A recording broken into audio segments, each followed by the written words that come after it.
Okay, that was loading for over an hour. But it is finally over, so we're ready to explore the Nessus tool. It is pretty simple to use. Your page should be blank since you haven't performed any scan yet. So we can click right here on this X button, just to see better this page. And all we want to do from here is go to the New Scan button. Right here, we will see all of the available options that we can do for our scans. So we got Basic Network Scan, as it says a full system scan suitable for any host. We got the Advanced Scan, Configure a Scan without using any recommendations, and we got a bunch of the other options, and for some of them we need the Nessus Professional version in order to use, such as this one, this one, this one, and all of these that have the upgrade on them. Now, as I already talked about, with Nessus Essentials, we're only going to be able to scan local IP addresses. Inside of a company, you could use this tool to scan their networks for vulnerabilities. However, you cannot scan an external IP address with this. So scanning a website is not going to work, unless it's inside of your network. Another thing to remind you is that we can scan with the free version up to 16 IP addresses. And if I'm not mistaken, those 16 IP addresses clean after 90 days, so after 90 days you will be able to scan more IP addresses, but I'm not sure about that. And if you have a free version and you have more than 16 targets, you will have to scan that network with multiple Nessus scans. So, scanning big enterprise networks for big companies will require Nessus Professional version. But what we want to do here, to learn Nessus and how to use it, we want to go onto the basic network scan. And this basic scan will require us to specify some options. Now, for our first scan, we'll be scanning only Metasploitable. So, turn it on if you haven't already. Check out the IP address of Metasploitable. In my case, it is 192.168.1.4. And once you do that, we can proceed to specify our options. In the General tab, under the name, you can specify anything you want. I will simply just type Metasploitable. Under the description, I will just leave this empty, there is nothing really to specify here. You can put anything you want here, just so you can recognize which type of scan you did and on which target you did it. In the folder, we will leave it on My Scans, and in the targets, we specify the IP address of our target machine. Since right now we are only scanning one machine, we will specify the IP address of Metasploitable. But if you were to scan a network, you would specify something like this, 192.168.1.1/24, in case it is a /24 network. I believe you can also specify it like this, so dash 192.168.1.255. But right now, let us just go with our Metasploitable. And with the free version, we can't even scan 255 hosts. Remember, we can only scan 16. Once you specify this, we want to proceed to the Schedule tab. And here, this Schedule tab is useful once you want to schedule your scans on a certain period of time, or you just want to schedule a scan while you're doing something else on the side. For now, we're going to leave it off. Under the notifications, you can choose if you want to send results to some emails over SMTP server. We're not going to be doing that right now. In the Discovery tab, this is the important stuff. Here we choose how many and which ports we want to scan. We have an option of scanning common ports, and this is similar to Nmap default port scan. It will only scan most popular ports. Or you can select Scan All Ports, which we're going to use right now, to scan all 65,000 ports on our Metasploitable. And if you want, there is a custom option, which is the third option right here, but we're pretty satisfied with this Scan All Ports option. If we read the settings, the general settings always test the Nessus localhost, use fast network discovery. Under the port scanner settings, we have Scan All Ports, use netstat if credentials are provided, use SYN-scanner if necessary, and we're pinging hosts using TCP, ARP, and ICMP. Good. Once you set this to Scan All Ports, you can go to the Assessment, and in the Assessment tab, we can choose what we want to scan for. So there are a few options. If I click right here on the scan type, we have Scan for known web vulnerabilities, Scan for all web vulnerabilities, and scan for all web vulnerabilities complex. For the purposes of this tutorial, we will be scanning for known web vulnerabilities. Why? Well, this will just take lesser time to finish.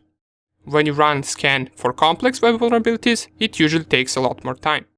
And we can see right here under the general settings, avoid potential false alarms, enable CGI scanning, and web applications, we will crawl up to 1000 pages, up to 6 directories, and we will test for known vulnerabilities in commonly used web applications. These are our assessment settings. But also keep in mind that if we discover some web vulnerabilities, we will see how to attack them in the web penetration testing section. That will come right after the exploitation section. For now, let us just see whether Nessus will find something juicy. Right after, we go to the report settings, and usually you want to leave this on default, so we're not going to be changing anything right here. And finally, in the advanced tab, we will leave it on default for now and proceed to click on save. So click on save right here, and you should have your scan right here. Now, you will notice that it does not automatically start. We must launch it. And we do that by clicking on this arrow right here, which says launch. Click on it. In just a few seconds, here it is. These green arrows will start spinning and our scan has officially started. This will try to discover all the vulnerabilities it can find for the metasploitable machine. Now, keep in mind that these scans can take a lot longer than Nmap scans. You can always check the current state of scan by clicking on the scan name, in our case on the metasploitable, and you will be able to see what it managed to find for now during the scan. Different vulnerabilities will be marked with different colors. We will have blue color, which means information disclosure, and what that is it possibly managed to find some information that should be private, or it managed to find the service version or something similar that allows us to find out more information about the target. It doesn't necessarily mean that the information is useful though. Then we have green, yellow and orange vulnerabilities, or also known as low, medium and high vulnerabilities. And at the end, we get the most interesting vulnerabilities, which are critical vulnerabilities. This usually includes remote code execution or something similar. So what you can also do, you can click on them, and this is just what it managed to find at this current point of scan. So we got one critical vulnerability for now. We got two mixed vulnerabilities, one medium vulnerability, and some information disclosure right here. Let's go back, and we're going to wait for this to finish, and once it's done, we will get back to it and see the results. Alright, it is finally over, and we can see, if I click on the scan, that it managed to discover a bunch of vulnerabilities. All kinds of them. Let us go through these results and see some of the vulnerabilities it found. Remember, we are most interested in critical and high vulnerabilities. Others can also be useful, but these two are the main ones. First thing we see is that it managed to find 7 critical vulnerabilities, 11 high vulnerabilities, 36 medium vulnerabilities, 7 low, and 148 information disclosure. Let us click on the scan. Right here we can order the vulnerabilities by their severity. So if I click on this arrow, it will go from the information to the critical, but mostly we are interested in critical vulnerabilities, so I will click it once again, and let's go with any one of them. We're going to see an example of each vulnerability. We're going to check one critical, one high, one medium, one low, and one information disclosure. Let's go, for example, with this one. So it says NFS exported share information disclosure. This is a critical vulnerability.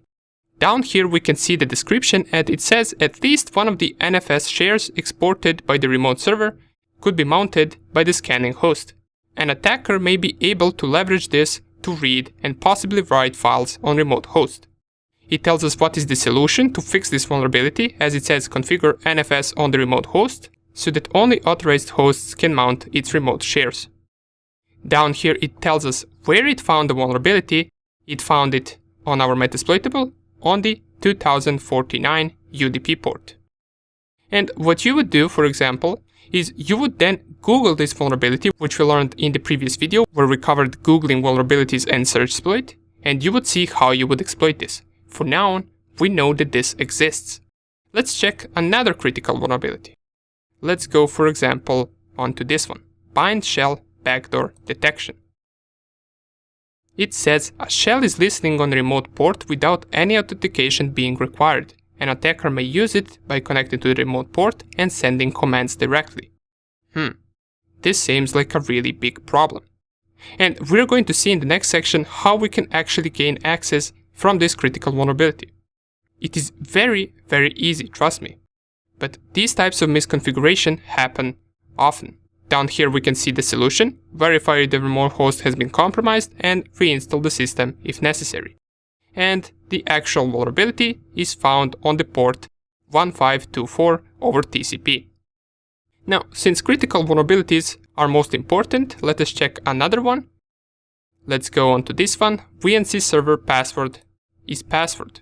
So it seems that we get the default credentials for some software running on our Metasploitable. As it says, the VNC server running on the remote host is secured with a weak password. And this type of vulnerability is something that you will find the most. Now, it doesn't have to be anything connected to the VNC server, but weak credentials are something that even the biggest companies have. And you can have all the security in the world, but if your password is weak, none of that security will matter. Down here we see the Nessus logged in using a password. And what port was it on? It was port 5900 over TCP. So we will see how we can exploit all of this, but let us also check out some other vulnerabilities as well. Apache Tomcat AGP connector request injection. Let's click on it. This seems to be a high vulnerability, and it tells us a file read inclusion vulnerability was found in AGP connector. A remote unauthenticated attacker could exploit this vulnerability to read web application files from a vulnerable server. It tells us that the solution is to actually upgrade the Tomcat server to the newer version. And down here it tells us over which port did it find the vulnerability, which is port 8009. On the right side we can also see some additional vulnerability information, such as what is the vulnerability for. It is for Apache Tomcat. Is the exploit available? Yes, the exploit exists for this, and they are available. The patch was published on March 1st, 2020, and vulnerability was also published on that same day, and Nessus managed to successfully exploit it. Reference information, and here are the vulnerability names. So you would just type this, search for an exploit for it, and you would manage to exploit the Metasploitable machine. Let's check out a few more vulnerabilities, and then we're going to wrap up with this tutorial. Let's go to a medium one, and let's go, for example, to this one, SMB sign-in not required. Sign-in is not required on the remote SMB server. An authenticated remote attacker can exploit this to conduct man-in-the-middle attacks against the SMB server. Now, we have not covered man-in-the-middle yet, but later in the course we will be devoting an entire section to this attack, to the man-in-the-middle attack. So for now, we just know that the SMB port, which is running on port 445, is vulnerable to the man-in-the-middle attacks. Okay, let us also check out some information disclosure. So right here we can see OpenSSL detection, service detection, GET request, SSL TLS version supported. So we can check out which SSL and TLS versions are supported. This plugin detects which SSL and TLS versions are supported by the remote service for encrypting communications. And this port seems to be running SSL version 2, SSL version 3, and TLS version 1. And these are just different protocols used for encryption of the data that is being transferred over this port. And once again, you will see that SSL is vulnerable to the man-in-the-middle attack. We can decrypt this data using that specific attack. However, don't worry if you fully don't understand what I'm talking about. This is once again something that we will cover in a later section. Okay, great. Do you see right now how amazing this Nessus scanner is? It literally gave us most of the vulnerabilities just from a single scan. In the next section, we will see how to exploit most of these vulnerabilities on the Metasploitable, but on other targets as well. In the next video, we're going to scan other machine using Nessus, and we're going to see what results we get. See you in the next